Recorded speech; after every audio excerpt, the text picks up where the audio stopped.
Bharat China సంబంధాలు మలుపు తిరిగాయా? మొన్నటి వరకు ఉప్పు నిప్పుగా ఉన్న దేశాలు ఇప్పుడు మిత్ర దేశాలయ్యాయా?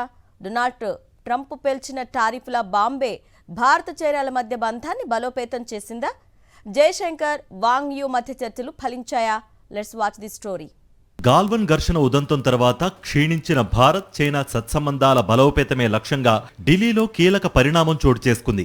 భారత్లో పర్యటిస్తున్న చైనా దేశ విదేశాంగ మంత్రి వాంగ్ యూ, భారత విదేశాంగ మంత్రి జయశంకర్ విస్తృత స్థాయి చర్చలు జరిపారు.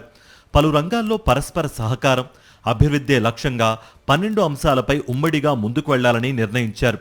వాణిజ్యం పెంపు ధ్యేయంగా సరిహద్దులను తెరవడం, ఇరువైపులా పెట్టుబడుల వరద పారించడం, నేరుగా పౌర విమానయాన సేవలను పునరుద్ధరించడం వంటి కీలక అంశాలపై నేతలు అవగాహనకొచ్చారు.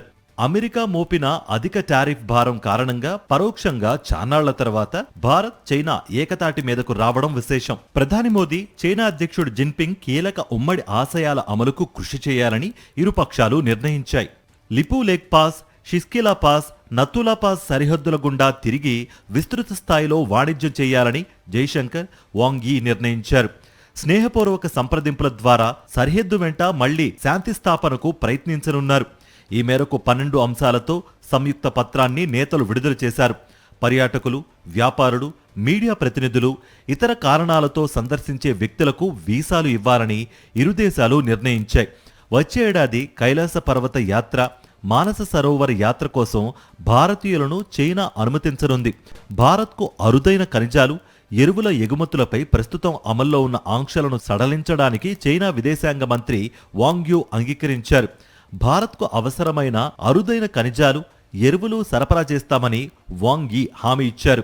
భారత్ చైనా మధ్య సంబంధాలు స్థిరంగా పురోగమిస్తున్నాయని ప్రధాని మోదీ పేర్కొన్నారు. పరస్పర ప్రయోజనాలను, అవసరాలను గౌరవించుకుంటూ ముందుకు వెళుతున్నామని తెలిపారు. చైనా విదేశాంగ మంత్రి వాంగ్ యూ మంగళవారం ఢిల్లీలో ప్రధాని మోదీని కలిశారు. భారత్ చైనా సంబంధాలపై వారు మాట్లాడుకున్నారు. అనంతరం మోదీ సోషల్ మీడియాలో పోస్ట్ చేశారు. గత ఏడాది అక్టోబర్లో రష్యాలోని కజన్ సిటీలో చైనా అధినేత జిన్పింగ్తో భేటీ అయ్యానని, అప్పటి నుంచి భారత్ చైనా సత్సంబంధాలు వేగం పుంజుకున్నాయని పేర్కొన్నారు. ఇరు దేశాల నడుమ స్థిరమైన నిర్మాణాత్మక సంబంధ బాంధవ్యాల వల్ల ఆసియాతో పాటు ప్రపంచంలో శాంతి, సౌభాగ్యం నెలకొంటాయని స్పష్టం చేశారు ప్రధాని మోదీ.